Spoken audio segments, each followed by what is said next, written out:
Bismillahirrahmanirrahim. Assalamualaikum warahmatullahi wabarakatuh. Perkenalkan, nama saya M. Zainal Mutakim dari kelas TI 22B2.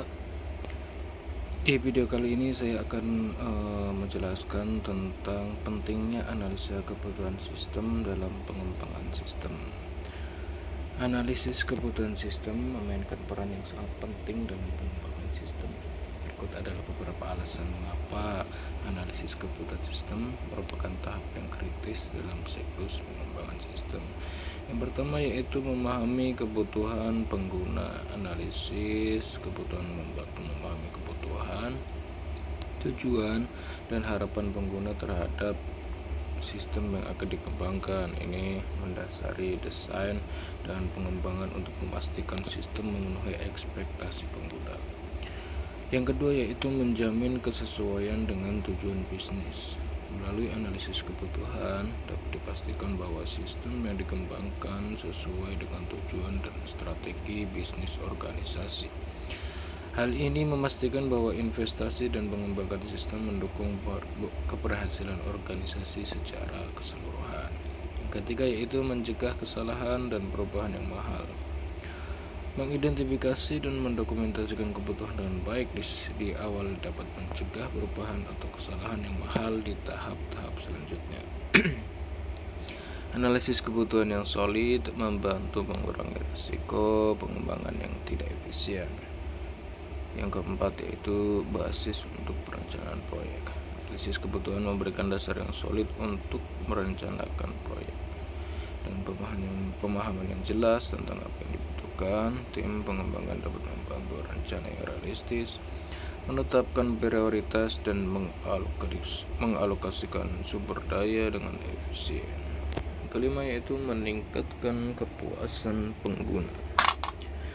Dengan memahami kebutuhan pengguna dan memastikan bahwa sistem memenuhi harapan mereka, analisis kebutuhan dapat meningkatkan kepuasan pengguna.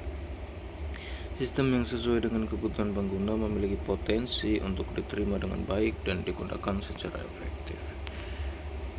Yang keenam dari pentingnya analisis kebutuhan sistem dalam pengembangan sistem yaitu mendukung pengambilan keputusan yang informatif. Informasi yang diperoleh melalui analisis kebutuhan memberikan landasan bagi pengambilan keputusan yang lebih informatif. Keputusan desain, pemilihan teknologi, dan strategi pengembangan dapat diambil dengan mempertimbangkan kebutuhan yang telah teridentifikasi. Yang ketujuh yaitu penting untuk pengembangan literatif dan adaptif. Yang nomor 8 yaitu memfasilitasi komunikasi stakeholder. Analisis kebutuhan membantu mengkonkretkan ekspektasi dan kebutuhan stakeholder. Ini menciptakan dasar yang kuat untuk komunikasi antara anggota tim pengembangan, pengguna, dan pemangku kepentingan lainnya.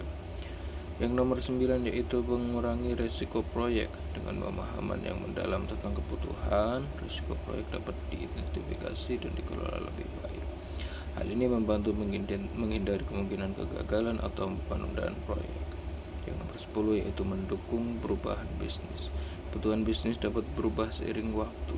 Analisis kebutuhan yang terus-menerus memungkinkan organisasi untuk menyesuaikan sistem dengan perubahan dalam lingkungan bisnis atau kebutuhan pelanggan. Analisis kebutuhan bukan hanya langkah awal dalam pengembangan sistem, tetapi juga elemen kritis yang memastikan bahwa proyek dikembangkan dengan sukses dan memberikan nilai tambah kepada organisasi.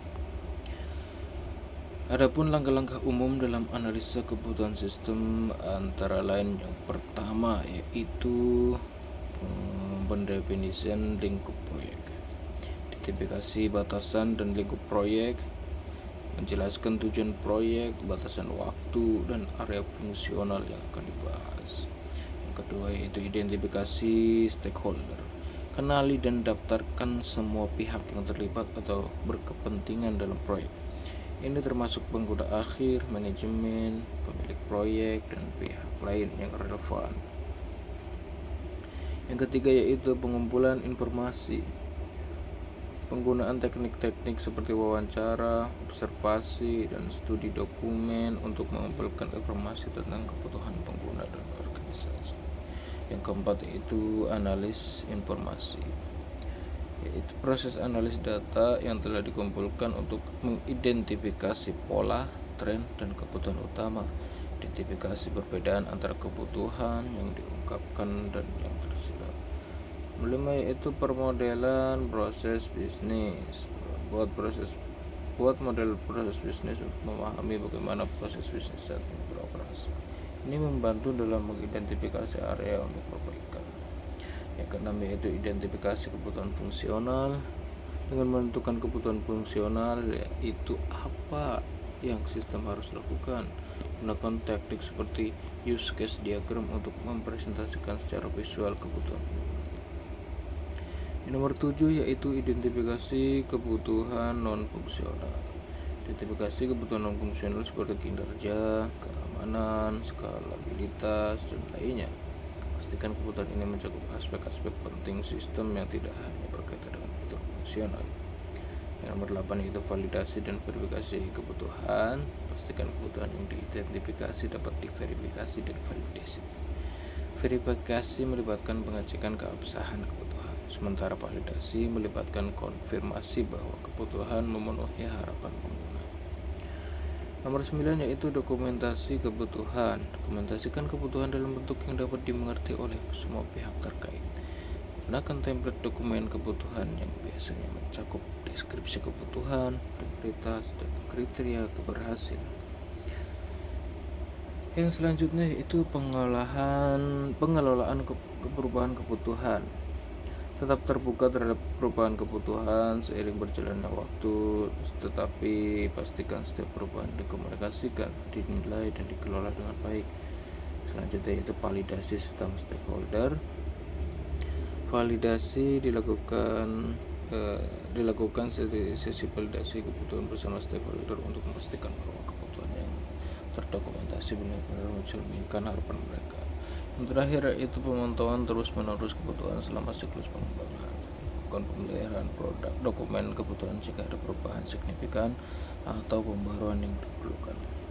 Langkah-langkah ini membantu memastikan bahwa tim pengembangan memiliki pemahaman yang jelas tentang apa yang harus dibangun dan memastikan bahwa solusi yang dihasilkan akan memenuhi kebutuhan pengguna dan organisasi. Sekian, terima kasih. Itulah penjelasan dari saya. Mohon maaf apabila banyak kekurangan. Wassalamualaikum warahmatullahi wabarakatuh. Sampai jumpa di lain video.